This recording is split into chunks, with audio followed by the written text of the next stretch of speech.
Welcome back to my darkroom. Today we're going to be talking about how to organize all those negatives you've been making.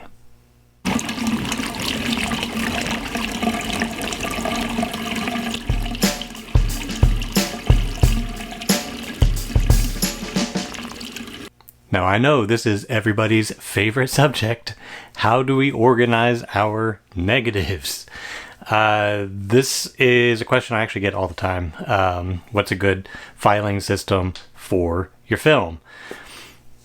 I don't have a good answer. I have my filing system. It may not be your filing system, and that's okay. I want to talk a little bit about some standards, some practices you can try, and I'm going to show you the different ways that I've tried it and what I'm currently doing, which may or may not be inspirational.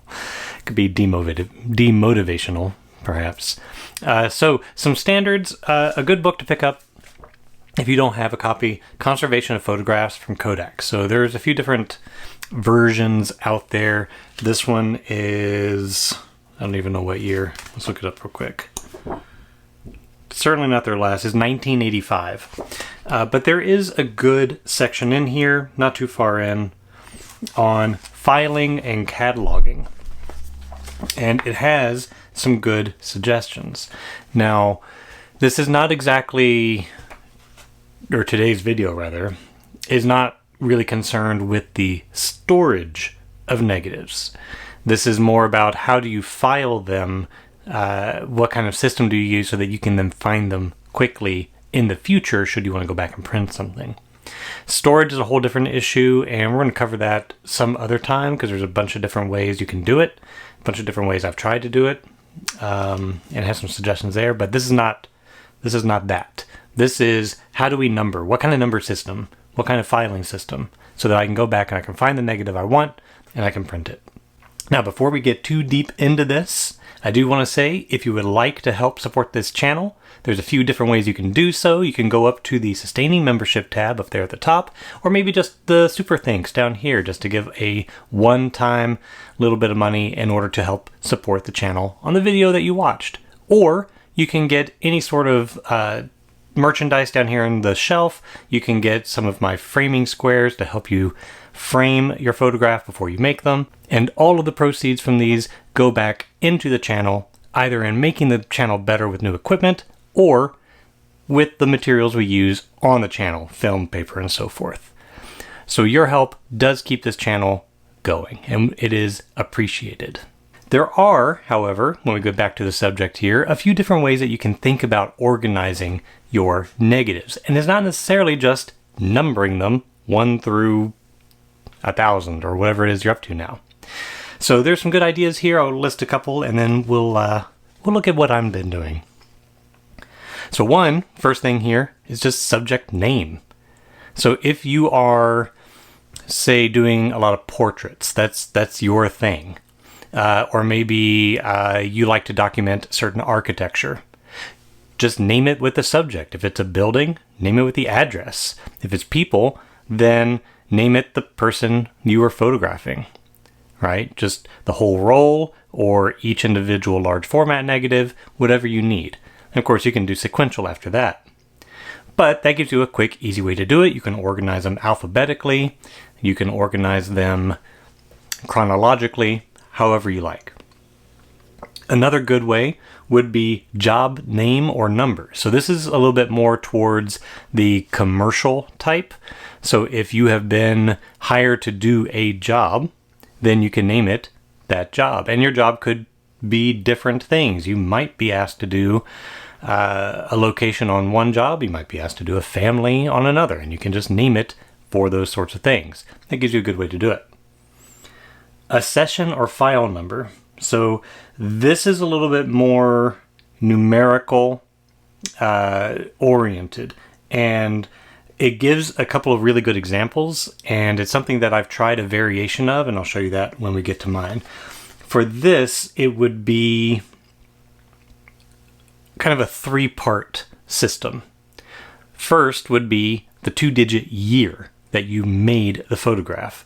So if you're shooting now, that'd be 23, right? 2023. So you just have 23 dash and then a 3-digit identification number for that body of work. So if you are doing, let's say you're documenting your neighborhood, right? And you assign that a 3-digit number or letter project code. That's that code for that project. So it would be 23ABC. So 23-ABC dash, and then 2 or 3-digit numerical number for each shot. And that works out pretty well. And I've done a variation of that, and I'll show you that one. So those are a couple of ways that you can do it. I know with the large format, some people like to put little holes down the edge of their film holder to get like little identification notches. And that works okay, but then you start having duplicates because you have to use this film holders over and over. So we're not talking about that sort of thing, but this is more like how do you number. And for numbering, I've just used a very fine point Sharpie marker. You can write on negatives with that. It doesn't fade, or it doesn't fade enough to bother, and it doesn't harm the film. You can just write on the margin. So I've got some negatives here. We're going to put them on my light table, and we're going to look at a few different ways that I've tried to do this. And you can kind of get the ball rolling from there if you're looking for a system. If you have a good system, by all means, throw it in the comments so people can see. Don't be insulted if people don't like it. Numerical systems for filing your film is a very personal thing, but this is to help people who kind of need somewhere to start and just need some ideas. So that's all this is based for. All right, let's look at some examples and show you how bad I'm at organizing my own film. All right, here's where I started my journey. This is my very first assignment, my first roll shot, and my first photo class. When was this? 1998, I think. And it's like Kodak Tri-X, and it's in sleeves, right? Just typical stuff. 24 exposure roll. I think I got in trouble because it's supposed to be a 36 exposure. Oh no, it is 36. It's just out of order. And the way that I labeled it, what I was expected to do was put the class, so I have photo 1, assignment 1, and it's shots 1 through 33. Why is 33 and not 36? I don't remember. Maybe it's because I only have 33 usable frames. That's probably what it was. So that's where I started. Okay, and this carried on for quite a while. So photo 1, very first class, very first roll. From there, we're now in my second year. This is my second photo class, 99, April 5th, 99. So actually almost exactly, what was it, 24 years? So now it's assignment, landscape, Ilford HP5. I'm using a Brownie 620 camera, and I'm still numerically numbering my film. This is, or shots. So this is number 554 through 562. So I'm still just moving up. This is all from photo 1. I'm just adding more numbers as I went. And that continued. So this is photo, I don't know, 5 maybe at the time. So one of, if not the last, no, it's not the last, but it's one of my last black and white photo classes. And at this point, I'm not even doing assignment or class. I'm just numerically adding more. So this is 1024, 5, 6, 1027. And I've got little Sharpie numbers on each frame. So that's what I was doing while I was an undergraduate student working in my photo classes. And that continued. So now I'm no longer in school. Well, undergraduate. I'm in grad school. This is actually, see, this was a trip to Nevada to see my sister. This would have been between my first and second year of grad school. And again, just numerically counting up. So 55, 1155, 1156. All right, so then I leave grad school and I'm now on my own doing stuff. And I didn't even bother. So now, in this particular case, I'll have to look and see if I have anything contemporary to this. But this was meant to be shown as is, just a full page on its own as a negative. I think I scanned them and maybe had them printed as a negative, because this was meant to be a positive at that point. Or was no, I take that back. I think I did print this as a positive. I don't remember. It's been a long time, because this would have been 2006, 2007 maybe. But I didn't bother numbering them, but it was also meant to be edge to edge. So I think on this particular case, the numbers would have been in the way. Oh yeah, that's why. Because I took a shot of that previous page. Here we are. And so I'm showing what I'm holding on the light box as a positive while I'm a negative. That's what it was. But again, no numerical system whatsoever. I just showed it as is. But again, it's the Polaroid Type 55 negative. But because of this type of negative, so this is a bad example. Let me find an actual negative from that area.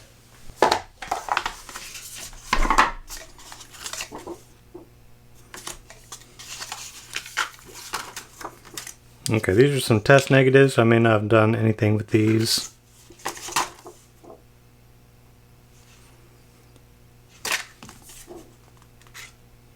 No, this one's not. That's not a test negative. I didn't do anything. So apparently I stopped numbering at some point. So this was an era where I didn't number anything.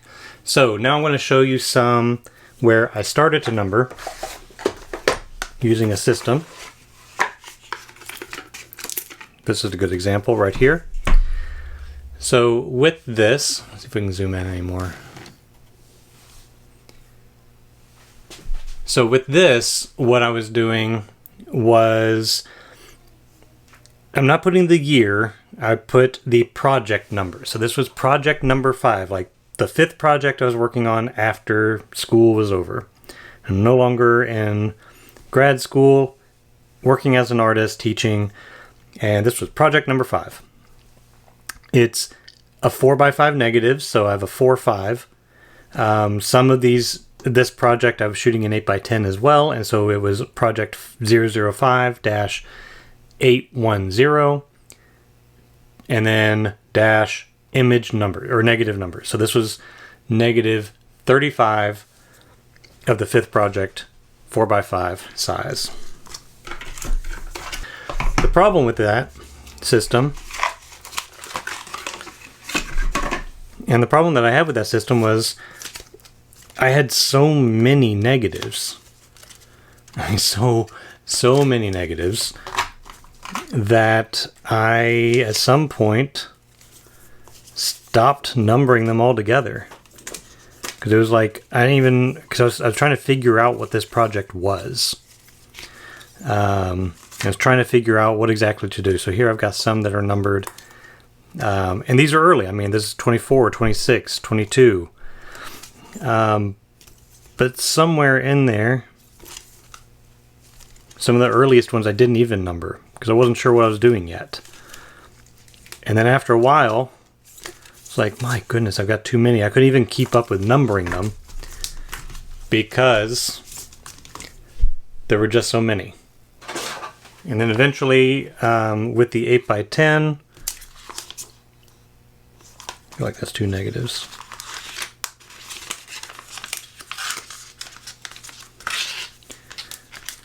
No.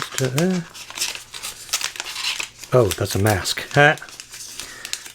So I was like, sorry, it's been a while since I've done this one. I couldn't figure out why there is a frosted sheet. It's because there's a mask in here, and I keep my masks together with the negative.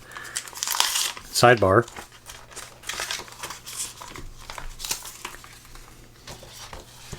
It's a mask. This particular shot is a laser beam. Let's see, it goes this way. So I actually photographed a laser beam through here. I'll cover that one day. But it's a little hard to see on the actual image. And so to come through on the print, I've got this sheet of frosted acetate with pencil lines. just to make the laser beam a little more evident while printing. But as you can see, there's no identification on here whatsoever. It is, however, grouped together with the other 8x10 negatives from that same project. And that brings us to what I'm doing now. If I can get this put back. The sleeves, by the way, what am I using? I was going to show you the box of sleeves, but I can't find the box at the moment. Archival wear or something like that. Okay, so what I do now is I keep my large format negatives in a box and I write the project name on it. So this is C Drive. It's from my Impermanence of Knowledge series, and all of the C Drive negatives are in here. Disorganized. Usually the ones I print are the ones on top. Here, let me clean this shelf off and I'll just show you the whole shelf. So here's what I do, and you might see this like it's up above my little table here on the wide shots. I've got this shelf, and this shelf is my negatives for the most part, and it's mostly this stuff here. A lot of it is empty boxes because I have a lot of test negatives from this channel, and it's not that I don't care about the negatives. It's just we do a lot of test stuff on here, and I don't intend to ever actually use them for anything. So what I have is mostly I'll label the box with the project. So I've got my chalkboard project, my camera repair project. This might just be random stuff that I'm not quite sure what it's going to be yet. And then I do have like test negatives. If I've got dead film that might be used later for something else, I've got one for that. And then of course the one I just showed, C Drive, would be in this stack. Some of this film might be live. I don't remember. I'll have to. Sometimes I have to open the box up in the dark and check because I don't go back to it occasionally. So like, these are my chalkboards. My chalkboard project. Let me open that one up. See what we have. Sorry, I'm just holding the camera at the moment, which is not something I normally do in this channel.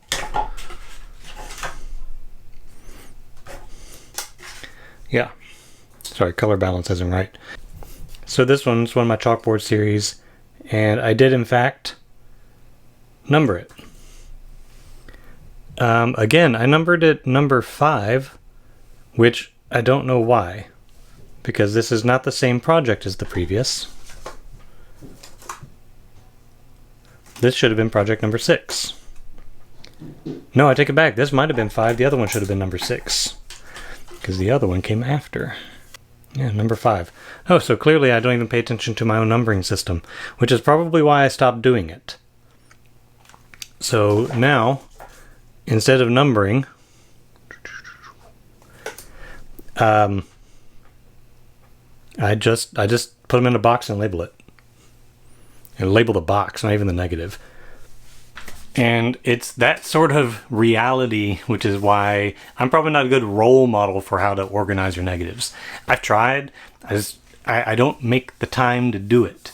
And lately, most of the shots that I've been taking, most of the photographs I've been making are just for different lessons on this channel. I've not been shooting a lot of my own stuff lately. And since I have no real purpose for keeping it, like I'm just shooting stuff to shoot it, to make an example, and it's not work that I actually am making for me, I haven't really put any thought into organization of that at all. This stuff, I was doing so much of it because I was teaching at the University of Kentucky for like the laser shot stuff. I was shooting so much of it because I was getting boxes of film for class and I couldn't use it all in class. So I had a lot of film to use for me. I was just shooting so much of it, I couldn't keep up with the numbering. And I was trying so many different things and not really settled on what that was going to be that I really kind of gave up. Then when I changed to 8x10 and really got a good idea of what this project is and what I wanted it to be, then at that point I just separated those negatives into a box, and now they just stay in the same box together, the negatives that I print from, and there aren't that many, so I can just go through them. When it comes to the color stuff that you've been watching me do, I have less than a dozen negatives from that so far, so certainly no organization on that, and they are just in an old film box as well. And that works for me, which is not the best system. If somebody had to go through and find something, they'd have no idea how to find it of mine. I know because I just label the box. It'll probably be labeled, I don't know, Bluegrass Twilight or something, because that's my working title on the body of work. But if you are looking for an organizational system, grab that book, Conservation of Photographs. Grab that from Kodak. It's got some good ideas, and I like the system that they recommend. I just found trying to adopt that made it unpleasant to work. And if I'm not enjoying it, I'm not going to do it. So just throwing it into a box with the label from my label maker, that I can do. The projects aren't so big that it's unmanageable for me. So you got to find your own way. You got to find your own system. And that's the point of this video. Find your own system, but here are a couple of different ways you can try. They didn't work for me long term. The most consistent I was, or had been, was in school, and that was just numbering up from 1 until I ended. Once I was on my own, I just kind of was like, I don't see the point for me. You might for you. So you do you. All right, but either way, get out and make a bunch of photographs. And if you have the problem of too many to count, great. You're shooting enough. You're shooting enough. If you've got time to stop and count them and number them with a little pen, maybe you need to shoot more. So that's my advice for you. Get out and shoot a lot more. You're going to have more fun making photographs than numbering them. If it's the other way around, maybe photography is not for you. Maybe you need to be a data entry person. That sounds like a hobby I don't want any part of. Okay, thanks for watching. We'll see you next time. If you want to help support this channel, again, membership up there for sustaining. Super thanks down there for just a one time. It is appreciated. It keeps me loaded up with film so we can shoot more test shots for you to watch how to do something. All right. See you next time.